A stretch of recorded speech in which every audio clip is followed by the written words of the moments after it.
Alors, il faut se préserver. Il faut se préserver de cette tentation. Comment faire? L'une des solutions les plus simples, et franchement les radicales, c'est de baisser le regard.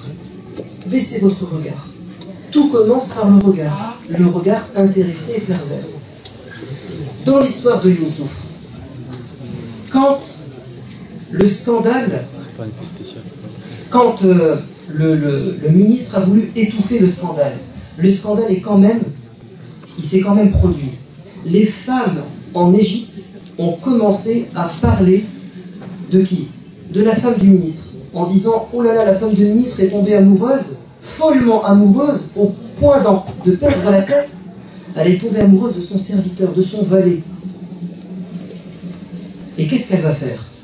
Elle va essayer de leur prouver que si elle a succombé au charme de Joseph, c'est parce qu'il est irrésistible. Et comment elle va faire? Elle va inviter toutes ces femmes à un banquet. Et elle va leur donner à manger, et elle va leur donner des plateaux de fruits. Et elle va remettre à chacune d'entre elles un couteau. Un couteau. Tout ce que je vous dis, c'est dans le Coran. Elle a remis un couteau à tout le monde. Et elle a dit, Joseph, tu vas maintenant traverser la salle. Juste traverser la salle. Ne dis rien. Et Joseph obéit. Il traverse la salle et toutes les femmes sont subjuguées par la beauté de Joseph et elles portent le regard sur sa beauté et Dieu nous dit, et elles ont fini par couper, taillader leurs doigts. Elles se sont oubliées. Elles ont dit Hasha lillah, ma hadha bashara, in hadha illa malakun karim. Ça ne peut pas être un être humain, c'est un ange. Il est trop beau. Leur erreur, c'est qu'elles ont eu un regard pervers. Elles ont eu un regard pervers. Elles auraient dû baisser le regard pour ne pas se couper les doigts. Tout commence par le regard. Si nous réussissons à maîtriser notre regard, on ne tombera pas dans le péché. Passons maintenant à la suite.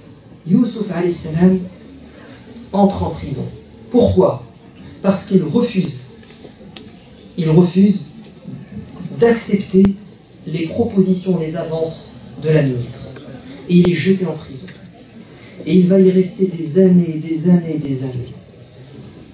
Et ensuite, il va recevoir la consultation de 2 compagnons de cellule qui ont fait 2 rêves. L'un dit « Ô Joseph, on sait que tu as un don pour interpréter les rêves. » L'un dit « Moi, je me suis vu en train de presser du raisin. » Qu'est-ce que ça veut dire? Joseph lui dit « Toi, tu vas bientôt sortir de prison et tu vas servir du vin au roi. Tu seras son serviteur. » C'est une bonne nouvelle. Non seulement il sort de prison, mais en plus, il devient le serviteur du roi. L'autre lui dit, quant à moi, je me suis vu en rêve, il y avait des oiseaux qui étaient sur ma tête et qui mangeaient du pain. Qu'est-ce que ça veut dire? Il lui dit, quant à toi, tu seras sorti de prison et exécuté. On va te crucifier et tu vas être tué et des oiseaux vont manger du pain sur ta tête. Et Joseph dit, il en sera ainsi. Et il dit à celui qui allait sortir, quand tu seras auprès du roi, évoque-lui mon cas. Parce que je vis une injustice. Parle-lui de moi. Mais le diable lui a fait oublier. Et il est resté des années auprès du roi, à lui servir du vin, sans avoir une pensée pour Joseph. Et un jour, le roi a fait un cauchemar. Il a vu 7 vaches maigres manger 7 vaches grasses. 7 épis de blé secs et 7 épis de blé verts. Il dit à ses conseillers, qu'est-ce que ça signifie? Les gens lui disent, ce ne sont que des rêves qui viennent de ton inconscient. Ça n'a pas de sens. Et puis on ne sait pas interpréter les rêves. Et le valet se souvient de Joseph. Et il dit au roi, envoie-moi chez Joseph, je vais t'apporter la réponse. Joseph va dire, l'Égypte va connaître dans 7 ans une famine. Il y aura 7 années de vaches grasses, c'est-à-dire de prospérité, suivies de 7 années de famine. Et il y aura la 15e année un retour à la prospérité. Dis ça au roi. Et il raconte l'histoire au roi. Le roi, à peine a-t-il entendu l'interprétation du rêve, qu'il dit « Je veux que cet homme devienne mon conseiller. Sortez-le de prison. On ne peut pas laisser un homme croupir en prison qui a ce talent. C'est un homme rare, une perle. Ramenez-le. » Qu'est-ce qui a séduit le roi dans Joseph? Qu'est-ce qui l'a séduit? Deux choses. La première, c'est un génie, quelqu'un de talentueux, qui a des connaissances uniques, puisque aucun conseiller n'a pu trouver, déjà prévoir la crise et la solution de la crise. Mais surtout, ce qui l'a touché, c'est quoi? C'est son honnêteté. Parce que Joseph n'a rien demandé en échange. Il n'a pas dit « L'Égypte va connaître une crise alimentaire, moi j'ai la solution, mais c'est pas gratuit.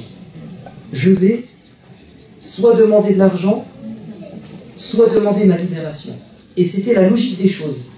C'est que il demande une contrepartie, au moins sa libération. Mais il n'a rien demandé. Il a dit « Tenez la solution et je n'attends rien de vous. » Il a été même plus loin.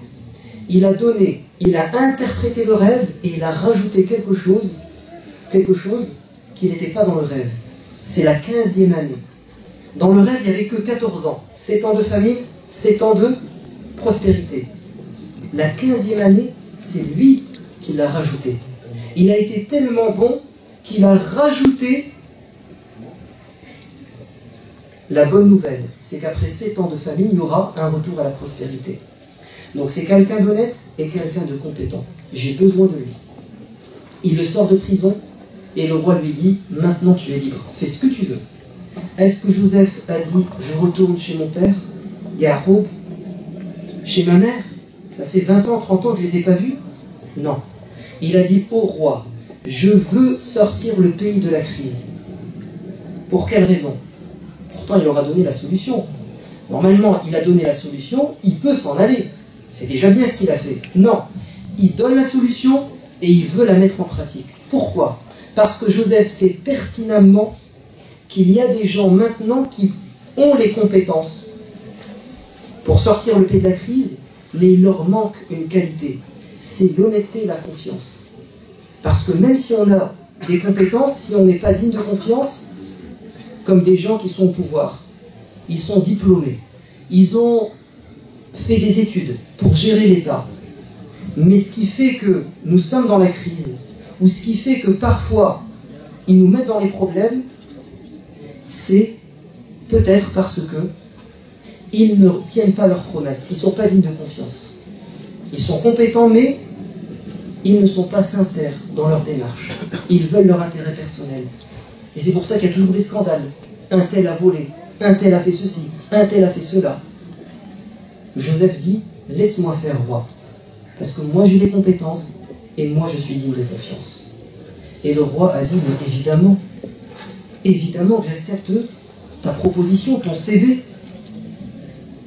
Et c'est Joseph qui va rester pendant 15 ans en Égypte pour les sortir de la crise. Écoutez bien, ça c'est l'enseignement principal, à mon sens, de l'histoire de Joseph.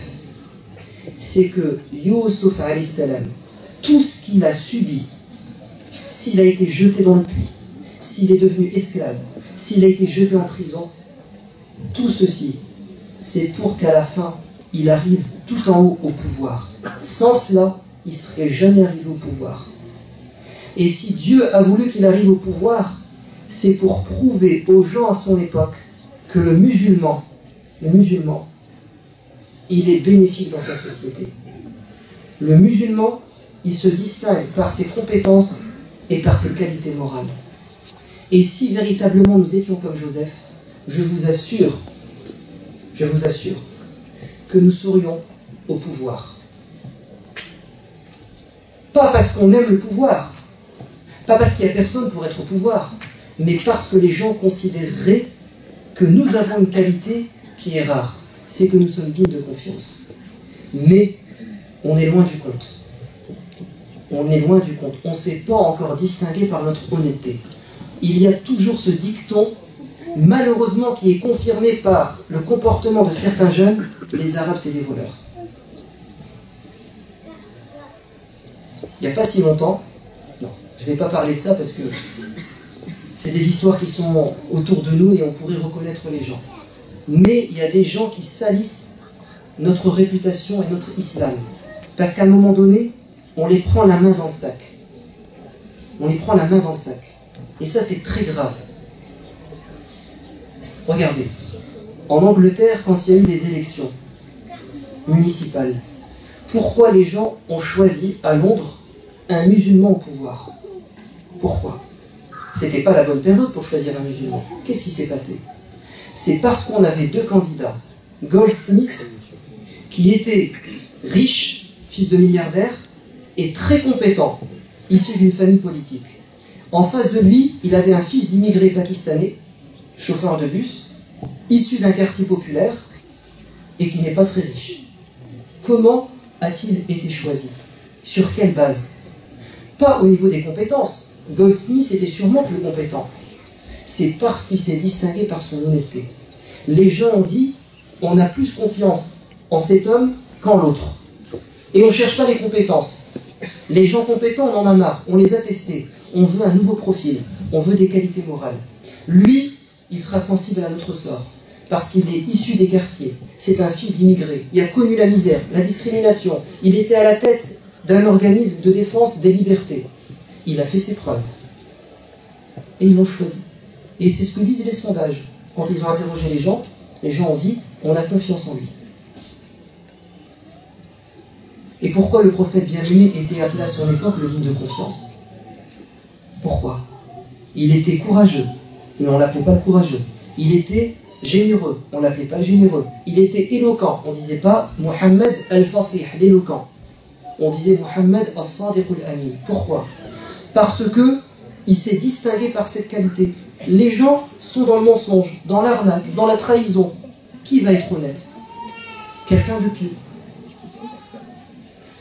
Donc distinguez-vous dans la société comme Joseph. En étant compétent, réussissez dans vos études, dans les domaines où vous êtes, même dans des métiers qui nous paraissent à nos yeux pas très valorisants. C'est pas grave. Le tout, c'est d'être le meilleur là où Dieu nous a mis. Si on devient les meilleurs au niveau du comportement et des compétences, vous pouvez être sûr qu'on sera considéré comme étant une valeur ajoutée, comme étant des éléments positifs. Mais on est encore loin du compte. Il y a encore des efforts à faire. Ça arrive, tout doucement, alhamdoulilah. Mais on n'y est pas encore. On n'y est pas encore. Donc, éduquez vos enfants dans ce sens. Dites-leur qu'il faut qu'ils réussissent. Pas pour eux, pour la France, pour leur pays, parce qu'on a besoin d'eux. La France traverse des problèmes graves. Pas pour eux, pour leur communauté, parce que notre communauté est en danger. Pas pour eux, pour l'islam, parce que l'islam est sali aujourd'hui. Et pas pour eux, mais pour Dieu. Parce que Dieu nous a dit, ou le prophète nous a dit, le croyant fort est meilleur et plus aimé que le croyant faible. Il faut qu'il soit fort.